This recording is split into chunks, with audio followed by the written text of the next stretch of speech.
हाय Weaver, अस्सलाम वालेकुम। आइए आपको दिखाते हैं नई आने वाली फिल्म जग्गा जगदा की शूटिंग। आइए मेरे साथ।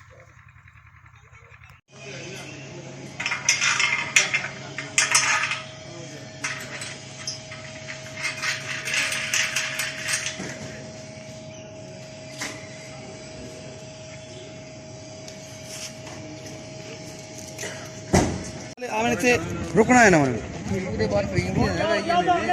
चलो ठीक है, टे करो। रेडी इतने आ जाएगा पुलिस इतने आ जाएंगे। रेडी रोलिंग आइए ऑफ पीछे ले आगे देखो क्यों